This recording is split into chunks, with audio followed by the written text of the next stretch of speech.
What's going on, everybody? King of Dragons 5000 here, coming at you with another figure review. Today we'll be having a look at the McFarlane Toys DC Multiverse Last Night on Earth Batman. And so here we have the Last Night on Earth Batman pose and out of the packaging. Before we take a look at the figure, let's actually run through his accessories really fast. Batman does come with two accessories. He does come with a billy club, which does fit in either of his hands, and if you don't want him holding it, it does fit on his side. He also comes with the Joker in a jar, which it's a really decent head sculpt. It's not 100% accurate, but it still looks good. He also comes with the fists of Bane, as well as the head of Bane, which we'll have a better look at when he's all put together. And of course, he does come with the McFarlane display stand. Other than that, we don't get anything else with Batman, so let's actually move on to his details. And so here we have a closer look at the Last Night on Earth Batman, and I really do like the way his head sculpt looks. It's not your traditional Batman cowl, as you can see.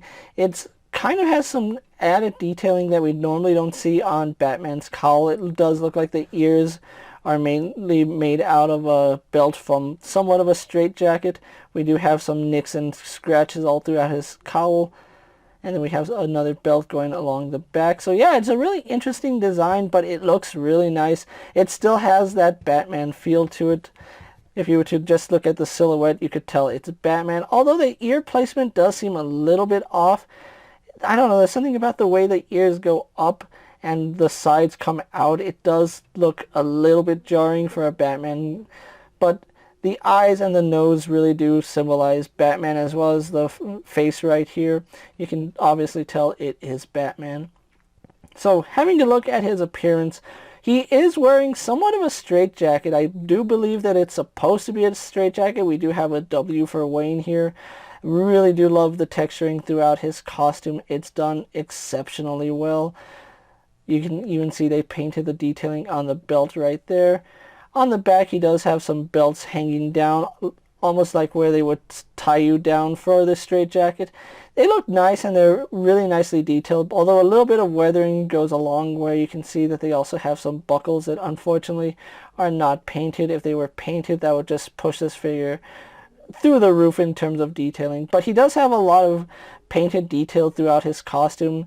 There is somewhat of a wash throughout his outfit, so I do appreciate that little detail. We also do get small little things like his costume is torn in some places. You can see right here we do have some wear and tear on it, so that looks really nice, especially right here. It does look like there's a patch right here. Again, it continues that straitjacket motif with the belt going around the torso and down his crotch piece right there. We do have the armbands, which again keeps the Batman motif by having the bat spikes coming out of it, and it does look like they're just knives strapped onto the gauntlet, which that's a really interesting design. I do like that. We do have some gloves that he is wearing, fingerless of course, because it's post-apocalyptic, and of course you wear fingerless gloves. He does have somewhat of a utility belt here, although it's just a belt with pouches on it. You can see the detailing on them is there. I just wish that there was some kind of wash or paint on them just to give them a little more detail, because as it stands they look nice, but they could always be better. And again, we get some more wear and tear on his costume right here. Now unfortunately the pants don't have the same texture as his shirt here, but I do believe it's a different fabric that they're going for, and you can see that this does have some more wash throughout it. If they had added some of this wash on some of the leather straps, it would look so much nicer on this figure. But again, it's still pretty good for what we're paying. For 20 bucks, of course that's gonna look good. And unlike most Batman, he does have laced boots, as you can see. They do look really nice, and they're not glossy. They're almost like a matte finish, so I do like that. And we do have some texturing right here on the side, especially where he has the laces. The soles of the boots have this really nice design, and he does have some treads underneath his boots, so that's a really nice little detail that they really didn't have to capture. So overall, Batman here does look exceptionally well done. And before we move on to comparisons, let's actually have a look at the Joker in a jar. You can see it's just Joker's floating head. Now, it's not the best likeness to the Last Night on Earth Joker. I think the hair could have been a little bit more crazier and the face could have been a little not as disgusting, and it's disgusting in a bad way. If it had looked a little cleaner and a little more psychotic, I think I would like it, but as it stands, it kind of looks like a lackadaisical Joker in a jar.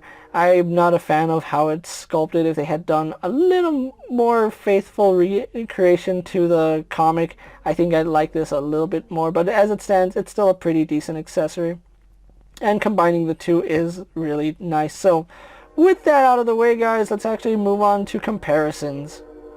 And so here we have Last Night on Earth Batman posed next to a Marvel Legends Cyclops and a DC Multiverse Superman.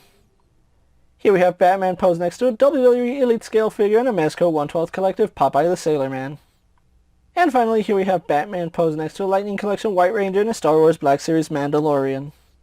So with the comparisons out of the way, let's actually move on to Batman's articulation. Now, I do believe Batman has a single ball joint here in the head. It might be a double. I'm not entirely sure, but he does get some really nice head tilt. Does look up only to about there. Can bury his chin into his chest very nicely, and of course it does rotate left and right. So we get some pretty good range on the head. Not the best we've seen, but it is exceptionally good. We do have a ball joint going into the shoulder, so that does pivot forward and back, up and down. Although it does kind of get stuck in some position, so you might have to adjust it. You can see I'm not having a problem going up and down now, but going forward and back I'm having a little bit of an issue, so it might just be on mine. I don't think everybody's is going to have that issue. His arms do go out to the side, no problem. They do a full 360. We do have a swivel at the bicep, double bend here at the elbow. Really nice joint there. Although I have noticed that he does have some looseness in his joints, only because the detents don't follow the joint all the way. As you can see, the detents kind of stop and there's nothing holding it right there. So that is a little bit unfortunate. Wrists do have a ball hinge, so we do have up and down movement. We can rotate that, so we have in and out movement, and of course it does rotate on that peg. Now, he does have the same torso that we would expect from a figure that has a rubber overlay. So we have a swivel up here at the torso.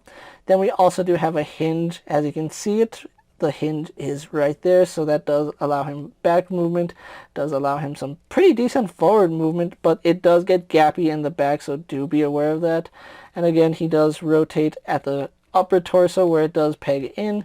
Then we also do get a secondary hinge somewhere right here, which does allow for side-to-side rotation.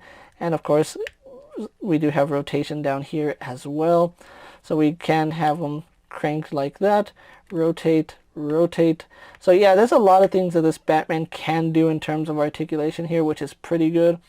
Legs do go out to the side exceptionally well. They go forward about that far, which is pretty decent, seeing as how all this is a rubber overlay that stretches from one side to the other. So I'm going to give them a little bit of slack there, just because of the design of it was already going to be a little bit limiting, but it's not too bad. Unfortunately, he doesn't have any thigh swivel, so we don't get that. We do have a double hinge knee, which does go back to about there. And this is what I mean about the detents not stopping or ending too soon. You can see there is a looseness right here because there's no detents from the point where has his leg all the way back to about right there. We do have a detent right there which does hold the leg in place, but other than that we have nothing here, and it's the same for both legs. So it is a design that this Batman figure has, that he is missing detents in the leg, which that does cause problems, especially when you have him posed, because he can't really support his own weight underneath those detents. So yeah, it does cause some problems. So as far as his foot goes, we do have another ball joint, so we do have forward and back movement. We can rotate that joint to have a true rocker ankle, or you can just rotate it at the forward facing pin that we have here. It's really up to you. And then we do have a slight toe hinge. It's not the best we've seen, but it looks pretty good, so I'll give it that. So overall, that's the Last Night on Earth Batman for you guys. So what we're going to do now is actually get him posed for my final thoughts, and then we'll wrap up this review. And so here we have the McFarlane Toys Last Night on Earth Batman pose for my final thoughts. And overall, I really do like the way this figure came out. It's a really different take on Batman, and it is a very different Batman story that we've ever had a look at. So I am really glad that McFarlane was able to give us this Batman figure. It's not one that I really wanted in my collection, but now that I do have it in my collection, I can respect how nice it is. There's a lot of things to like about this Batman figure in terms of detailing. I think that one thing that McFarlane does exceptionally well is the texture detailing on his figures. The more detail we get, the more it's easy to see how this line could have failed, but I really do like the detailing that we get on the McFarlane figures, and this Batman is no different from anything else. The detailing on it is superb. It is a little bit lacking in the paint though, especially with the pouches. If they had used some of the wash that they use on his pants and added that to the belts and all the straps, I think that would make this figure look that much better. But that's just me. It's something I might end up doing over time. It's something I might leave it as is. I don't know yet. We'll see. I do think the Joker in the Joker head in the jar is a nice accessory, although it could be a little more accurate to the comic. It's still a really cool accessory. It's not my favorite Joker head, but it still looks good, especially with this Batman. If you are looking for the Last Night on Earth Batman, he is starting to hit stores now at the time I'm making this video, especially your local Targets. I actually picked up my Last Night on Earth Batman from my local comic book store, so huge shout out to Asylum Comics for getting this out to me so I could review it for you guys. If you want to get your very own Last Night on Earth Batman, do check your local Targets and comic book stores because I'm pretty sure they're getting it first. He will be readily available on sites like Amazon and on Walmart. You just got to be patient, and he is going to run you about $25 because he does have a Build-A-Figure piece, and I do think that's fair seeing as how massive Bane is going to be. This is still an impressive figure. With that being said, guys, I'm KingofDragons 5000. Don't forget to like this video, leave a comment, subscribe to my channel. Go ahead and check out all my other action figure reviews as well as all my other DC Multiverse videos. Hopefully you find them informative. As always, if there's a figure you would like to see me review, let me know down in the comments, and if it's in my collection, I'll definitely have a look at it. While you're at it, check out my Instagram account for new and exciting action figure photos, and as always, ring that bell to be notified every time I upload a video. Until next time, guys, I'll see you later. Take care, everyone.